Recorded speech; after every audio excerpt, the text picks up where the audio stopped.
My name's Michael Linklater, and I'm from the Thunderchild First Nation. I shake hands with each and every one of you as all my relations. Some of you know me as a basketball player, as an athlete, and that's what I've been very successful at doing. And this was the first championship I had won. My story begins before I was born. They're finding their spirituality when I came into their life. That's all I known.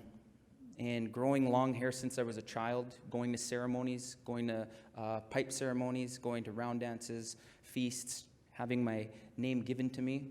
And my given name is White Wolf. And these are things that I learned at a young age.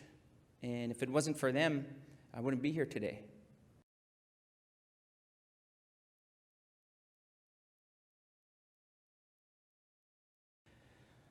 The only person who can stop you from achieving your goal is you.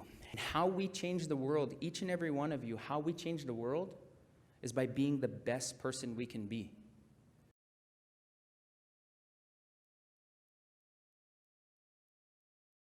I struggled all through school, elementary school, high school, university.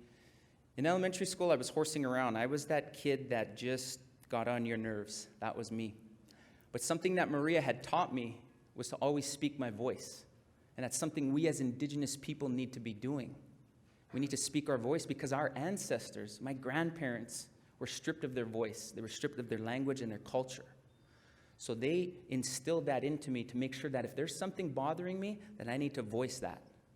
And it was important for me to do that. So in elementary school, teachers don't like when you voice your opinion, so I spent a lot of time in the office.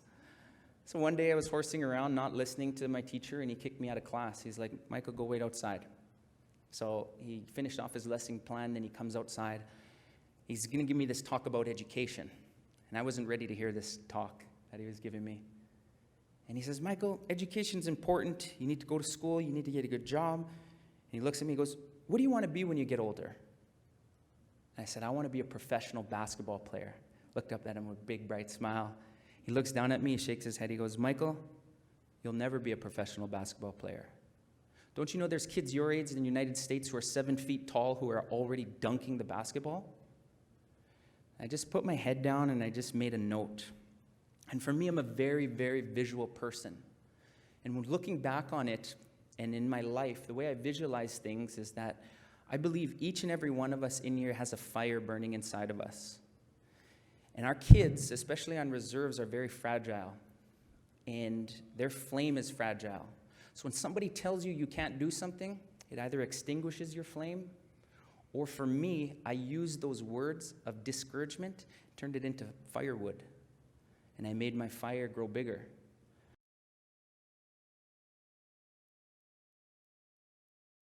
Now, what the elders teach us and been telling us for years is that you always have to give thanks.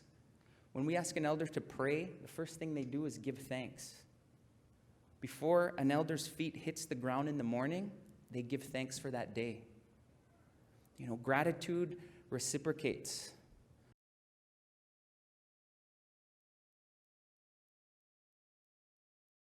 "93 years they had been playing basketball. Not once had they won a national championship."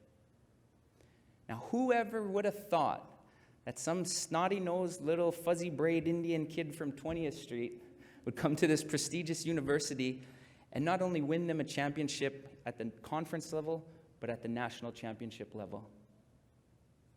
One person. And that's all that mattered.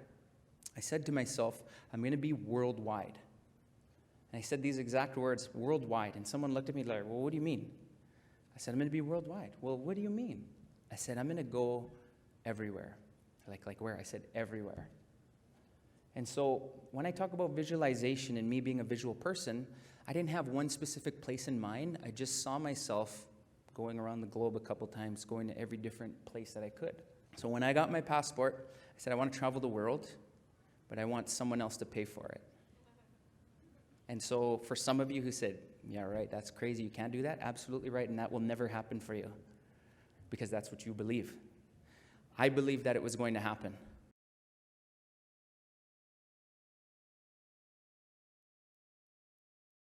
It's really important that you always do your best, regardless of what it is. And I eliminate the word try. And I'm going to do an example with you guys really quick. Everyone put your hands up in front of your face like this, just spread apart. Now I want you to try and clap. Ready, go.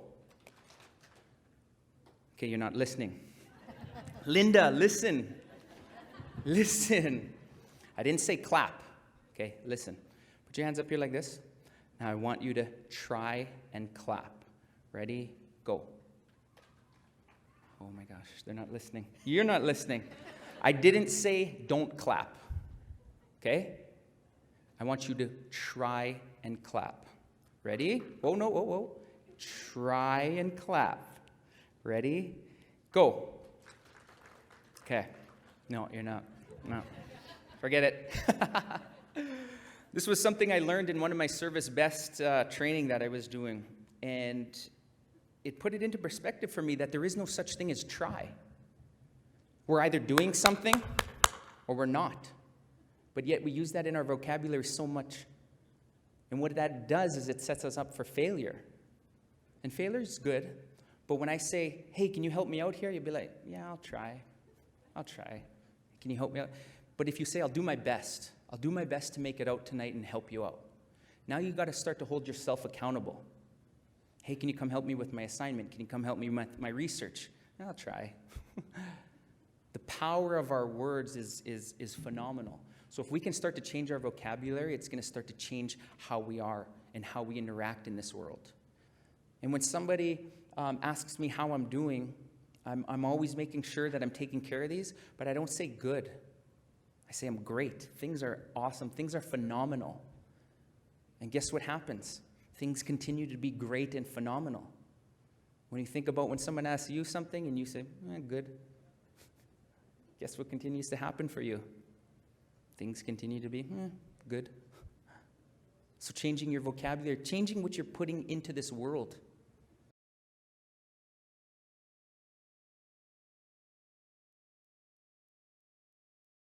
And what's important to know is that you have to be true to yourself first and foremost. And we think it's a simple concept. Okay, yeah, you're right, be truthful. But just by a show of hands, you can be honest here. How many people have been asked to do something that they didn't really want to do, but still went and done it? Just show me hands. Take a look around. So there's a lot of us who haven't been truthful to ourselves. And it's a very simple concept. Truth. Acknowledging your past rights and wrongs. There's a lot of people who say, well, I feel sorry for Indigenous people and what they've gone through. And that's fine. If that's the way some people feel, that's great. But I feel sorry for our colonizers and what your ancestors left for you. And that's fine. But now where we are today is we have to come together. We have to come together because this is such a crucial time.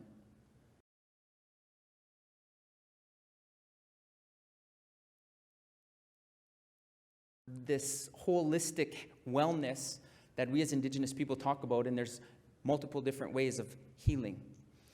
And when you think about what we see a lot in a medicine wheel, is we see these different slices in that pie. Mental, spiritual, physical, emotional. And you think about a whole wheel, and it rolls smoothly. Just like if we turned one of these tables over to the side and we started rolling it. But if we cut a chunk out because our emotional well-being wasn't right, that wheel would have a little bit of a hick in it. And if we took out something else, our physical wellness, now that wheel would be at a standstill. And if we took out another piece of that pie and we only had one slice in there, we would be sedentary, we'd be stuck. And that's where we see a lot of my people today, is stuck. And so it's important for us and how we heal Indigenous people is we need to find them back to their ways, their spirituality, their culture.